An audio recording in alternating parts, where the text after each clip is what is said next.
ጌታ የተመሰገነ ይሁን እና ይሄ እውነት ነው። የእግዚአብሔር የአምላካችን ቃል በዚህ ወንጌል ያመንን ይሄን ወንጌል የተቀበልን የተከተልን በትክክል ክርስቶስ ኢየሱስን እንደዚህ ወንጌል አምነን ተቀብለን የዳንን ከሆነ ከኛ በላይ ሰው የለም ያለን ይሄ ነው። ሕያው ነው። የእግዚአብሔር የአምላካችን ቃል እውነተኛ ነው።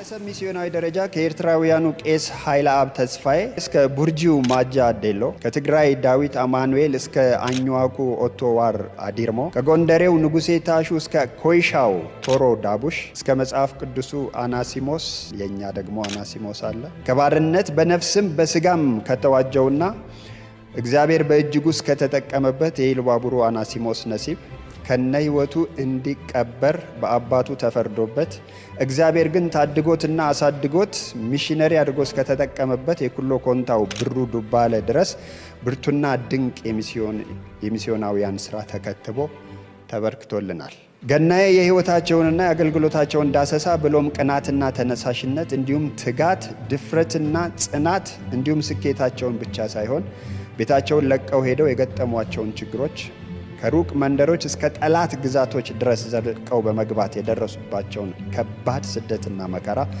እግዚአብሔር በተናገረው ነገር እውነተኛ የሆነ የማይዋሽ አምላክ ነው። እግዚአብሔር ይዋሽ ዘንድ ሰው አይደለም። እግዚአብሔር በቃሉ ያስቀመጠው እውነት በዘመናት ሁሉ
እግዚአብሔር ነው ብርቱና ኃያል። እግዚአብሔር ነው በሰልፍ ኃያል።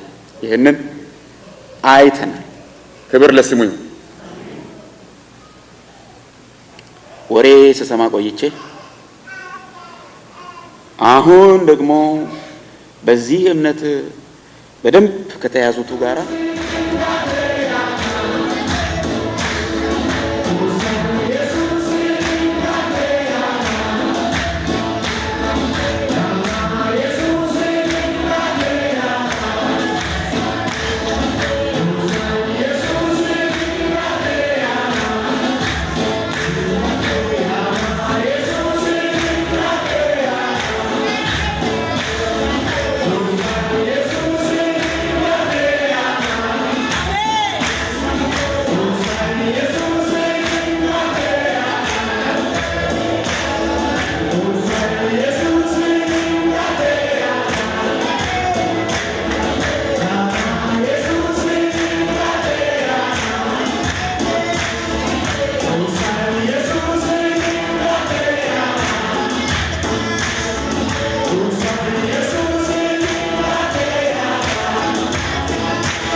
የጠላቴን ራስ ቀጥቅጥ